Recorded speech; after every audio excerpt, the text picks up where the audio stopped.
नमस्कार लाडक्या बहिणींनो, स्वागत आहे आपलं लॉजिकल जीके या यूट्यूब चॅनलवर। लाडकी बहीण योजनेविषयी अतिशय महत्त्वाची अपडेट आलेली आहे। सगळ्या लाडक्या बहिणींसाठी गुड न्यूज आहे आणि अतिशय आनंदाची बातमी ही सविस्तर आपण बघणार आहोत।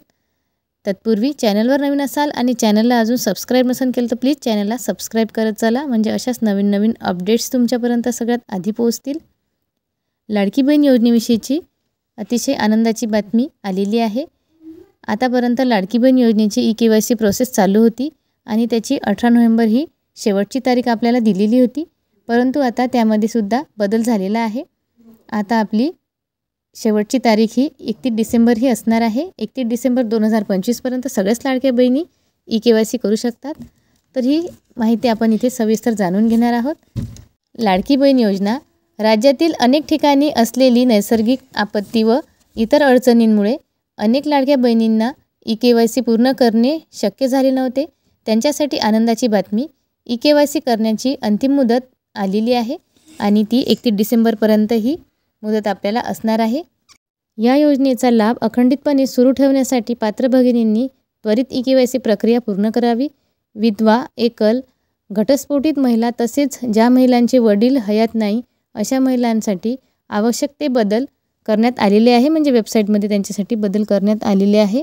आता अशा महिलांची सुद्धा ई-केवायसी होणे शक्य आहे, कारण वेबसाईट 2-3 दिवस बंद होती आणि वेबसाईटमध्ये बदल झालेला आहे। तर जो काही बदल झालेला असेल त्यावर सविस्तर व्हिडिओ इथे आपण बनवणार आहोत, परंतु अजून बदल झाला की नाही ते अजून यायचं आहे।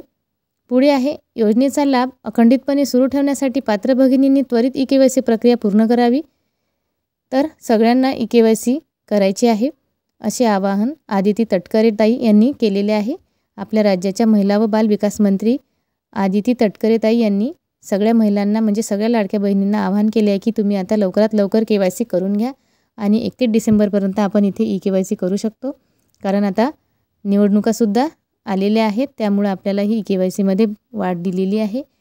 तर ज्यांचं ई-केवायसी बाकी असेल त्यांनी लवकरात लवकर करून घ्या आणि ज्यांना पती आणि वडील नाही त्यांच्यासाठी मृत्यू प्रमाणपत्र किंवा घटस्फोटाचा दाखला अशा प्रकारचे काहीतरी कागदपत्र अपलोड करायचे आहे।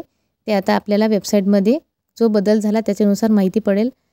तर ही होती अतिशय आनंदाची बातमी। ही बातमी आपल्या लाडक्या बहिणींपर्यंत जास्तीत जास्त शेअर करा। चॅनलवर नवीन असाल तर चॅनलला पटकन सबस्क्राइब करा। पुन्हा भेटू अशीच एक नवीन अपडेट घेऊन, तोपर्यंत धन्यवाद।